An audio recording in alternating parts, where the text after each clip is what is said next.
Hello, ladies and gentlemen. My name is James Duggan with IGN, and I'm here with Mandy from Gameloft, and we are checking out Order in Chaos 2. This is a sequel to an MMO on the iOS. That's right. If you didn't play the first Order in Chaos, you missed an entire MMO on your iPhone or iPad, but now you have a chance to redeem yourself with Order in Chaos 2. So, Mandy, tell us what Order in Chaos 2 is all about. So Order in Chaos 2 is continuing the story from the original Order in Chaos Online, but it's been 600 years, a lot of stuff has happened, and the world is pretty different from what players of the first game can expect. That said, it is an MMO, so you're going to see a lot of familiar MMO things going on here. And the first off is that we have, with this game, an entirely new race and class that you're seeing right now. The Kratons, which are a kind of lizardy people, is what most everyone refers to them as, and a Blood Knight, which is a player that actually uses their health in combat. So you have demon blessings. Some of your attacks will accumulate those for you, and some will actually spend them. And you see that he has some kind of nifty looking attacks going on. I'm still trying to just wrap my head around the fact that there is a fully functional MMO on the iOS. When I looked up the game before you guys came in, I was looking at the Google reviews, and people love it. So it's obviously a functional MMO. It's interesting because I think the MMO has been something that's tried to come to console for 10 or so years, and it's failed probably because of a lack of a keyboard, but I suppose with an iPhone or iPad, like, you just pull up the keyboard function, you can type to players and party up. So it does seem like an easy translation, but what I guess were some of the challenges of bringing such a massive undertaking to the iPhone and iPad, and how has your audience responded to it? Well, as you can guess, you kind of gave us a lot of the comparisons there, that it is this massive experience when you play an MMO. There's a gigantic world you have to create, and then you have to also, as you said, take into account the interface. And one of the things that works really well with mobile devices is that, like you said, you can bring up a keyboard. Everything can very easily be translated into a touchscreen. There is chat options, you can party up, you can go into full-fledged dungeons. So all of this has kind of been brought together to make it that you can take an MMO on the go with you. That said, it is still a very large game in that you can sit down and dump a couple of hours into playing it like you would if you were playing any other MMO on a PC. And it's definitely a bit of an experience to translate an MMO over, because you do have to take into account that somebody playing on, say, a phone or a tablet is going to get a vastly different kind of experience than somebody that's playing on a console or a PC. Part of it being is they have to be a little more concerned about things like battery life. And sometimes you just don't have as much time. You don't necessarily have an hour to put into a dungeon, or you don't necessarily have, your team or party available to you because you might be out and about traveling. So we've put in a lot of things into the game to kind of take into account for that you can just as much get a full MMO experience, party up, go into those dungeons, fight with your friends, or if maybe only have 15-20 minutes, you're waiting for a meeting or something, you can sit down and go ahead and just have this quick experience, do some quests, go into a solo dungeon. All of those kind of brought together to try and make this experience just as good on a mobile device as you would find on other platforms. Great. And I guess it goes without saying that the game requires constant online connectivity. Yeah, so there is going to be Wi-Fi requirement for it, kind of par for course with the MMO. Yes. So let's talk about the name and how it relates to the factions in the game. It's Order and Chaos, and of course there is Order and there is also Chaos.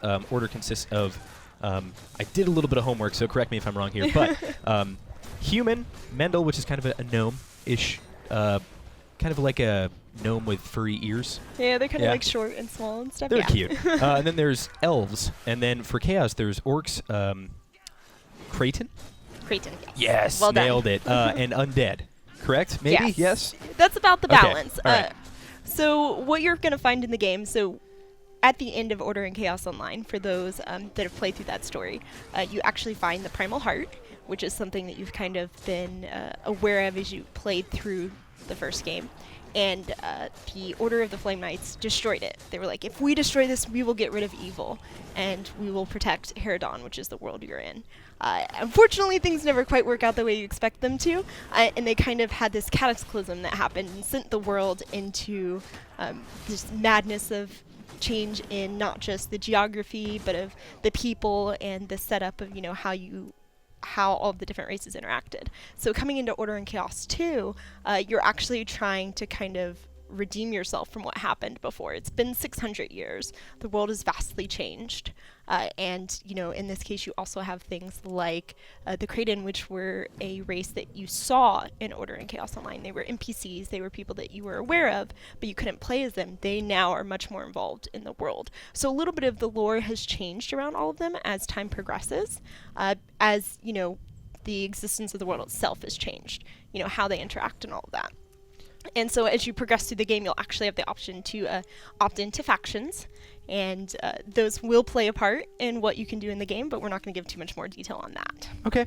Talk to me about, it doesn't just have to be specific to Order and Chaos 2, but just Order and Chaos in general. Some of the more hardcore elements of MMOs, things like dungeons, things like raids, things like PvP. It seems as though this is a full-fledged, full-featured MMO for the iOS. So does the game include PvP as well as group content like dungeons? Yes, so there's going to be a whole list, but to give you a brief, you obviously have all of your typical questing and playing through the story and your PvE elements. You're also going to have a full-scale PvP, so we do have a PvP arenas. We have, you know, group up, go into dungeons. And then actually, our partner in crime here that's playing Ryan has just now gone into a solo dungeon, which is kind of one of our new experiences here to, again, compensate for the fact that a lot of people play on mobile. They don't have a lot of time. You know, maybe your friends aren't available right now, or maybe you only have a short amount of time, you know, to play, but you want to level up a little bit. You can go into the dream dungeons, which are the solo dungeons. They have time limits, they have objectives, and as you play through and accomplish them, you can still get that experience and that some of the rewards that you might expect from things like a full-scale dungeon. But then later on, when your buddies are ready and when you have, you know, an hour or two to drop, you can go into the regular, you know, full team dungeons as well. So that's like an average dungeon runtime is like an hour or two? It'll vary from dungeon to dungeon, and I haven't gotten to test out yet the hardest dungeon, or what we're told is the hardest dungeon in Order and Chaos 2, which is the Ymir Valley. But it's definitely going to be that full kind of multiplayer MMO experience as well. With the boss fights and with the boss heavy fight, mechanics. You're going to run into a lot of different enemy types in some of the dungeons. So it is going to be just like any other MMO, where you need to be aware of who's on your team, what are their abilities, what classes are they, and how well do you work together to tackle a dungeon. That's fantastic. I'm really glad that the dungeons are that long and they're not 10 minutes or something absurd. You have to commit time. It's the MMO way, kids, for all of you who didn't stay up until 3 a.m. raiding when you were 15 years old like me.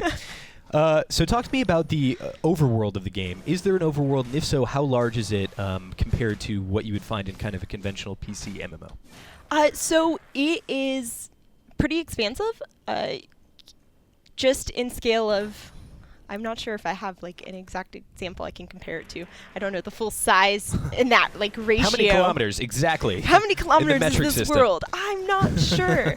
We've actually been asking about like the world map. Like, could you lay down the entire world map outside of what you see when you're playing?